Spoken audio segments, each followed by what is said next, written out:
صاحب نہج البلاغہ کے لہجے میں بولنے والی دنیا کے ایک عظیم معلمہ اور علامہ کہ جس کو چوتھے امام نے اپنی حدیث میں یہ لقب دیا ہے، آپ ایسی ایک عالمہ ہیں کہ جنہوں نے کسی کے سامنے زانو ادب طے نہیں کیا، یعنی الہی علم آپ کے پاس ہے، خدا دادی علم آپ کے پاس ہے۔ اور کیوں نہ ہو، بزرگوں کا قول ہے عالم کا بیٹا بھی عالم ہوتا ہے آدھا۔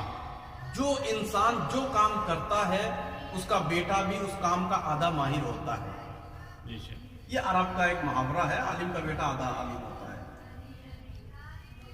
آپ اگر کوئی ڈاکٹر ہے تو اس کا بچہ جتنا وہ ڈاکٹر ہے 2-4 دوائی تو جانتا ہوگا، دکاندار ہے دکان کی قیمتیں سامان کی وہ جانتا ہوگا، میکینک ہے اس کے بچے اوزاروں کے نام تو جانتے ہی ہوں گے۔ لہذا عربی کا یہ جملہ ہے کہ ولد العالم نصف العالم، عالم کا بیٹا آدھا عالم ہوتا ہے۔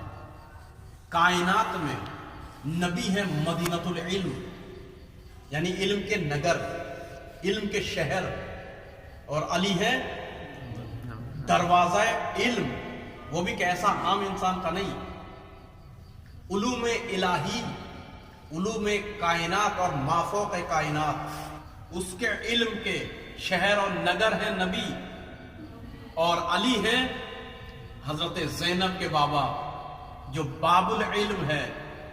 تو باب العلم کی بیٹی کیوں نہ وہ عالمۃ غیر معلمہ ہو، کہ جس کا باپ کائنات میں نبی کے بعد سب سے زیادہ علم والا، اس کی بیٹی عالمہ کیوں نہ ہو۔ یہی وجہ ہے کہ حضرت زینب کی زندگی میں ملتا ہے کہ کوفے میں کربلا سے پہلے جب امیر المومنین کی خلافت تھی تو کوفے کی خواتین آپ کے علم کی تشنا تھیں۔ بچپنا تھا حضرت زینب کا۔ ایک وقت کا امام جو عالم کل، جو علم غیب کے مالک، وہ فرما رہے ہیں انت عالمۃ غیر معلمہ، اے پھوپھی جان آپ ایسے عالمہ ہیں کہ جنہوں نے کسی سے علم حاصل نہیں کیا، جن کا علم اور گیان کا اتنا چرچا ہے اور اہمیت ہے کہ بچپنے میں تفسیر قرآن کا درس دیتی ہیں کوفے میں، اور کوفے کی خواتین کا مجمع لگ جاتا ہے۔ پھر کبھی وقت ملا تو سنائیں گے۔ میں بچوں سے سوال کروں، بچوں یہ بتاؤ اگر اسکول نہیں جاؤ گے اور اسی بچپن میں اگر تم سے ہم کہیں رامائن پڑھو پڑھ لو گے، تم سے کہوں گیتا پڑھ لو پڑھ لو گے، تم سے کہیں سنسکرت پڑھ لو پڑھ لو گے، اگر اسکول نہیں گئے ایک کو دن بھی تو کیا انگلش پڑھ لو گے، ابھی اردو پڑھ لو گے، عربی پڑھ لو گے؟ مگر جناب زینب سلام اللہ علیہا بغیر اسکول گئے علم کی تفسیر بیان کرتی تھی۔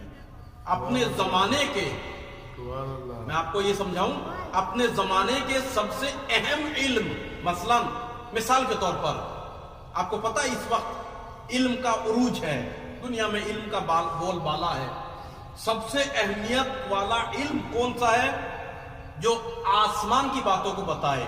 آپ کی لینگویج میں کہوں یعنی ناسا۔ ناسا میں ہر کسی کا ایڈمیشن نہیں ہوتا، لاکھوں نہیں کروڑوں میں ایک آدمی کا ایڈمیشن ہوتا ہے جو بہت ہی انٹیلیجنٹ ہو، زندگی میں کبھی ناکام نہ ہوا ہو، کبھی فیل نہ ہوا ہو، اور ہر ہنر مند۔ اب آج کے دور میں سب سے زیادہ جو علم اپ ڈیٹ ہے، فرض کیجئے کمپیوٹر سائنس ہے، جو اپ ڈیٹ علم ہے، فرض کیجئے نینو ٹیکنالوجی ہے، اس زمانے کا سب سے سپر پاور جو علم تھا وہ تفسیر قرآن، اور وہ جناب زینب بچپنے میں تفسیر قرآن دے رہی ہیں۔ تصور فرما رہے ہیں آپ ان کا علم کا معیار۔ بس یہ ایک مثال دی۔ دوسری آپ کی عبادت کی مثال، بس یہ مثال دوں گا۔ کربلا کا واقعہ بچپن سے سنتے رہتے ہو۔ کربلا میں کیا ہوا؟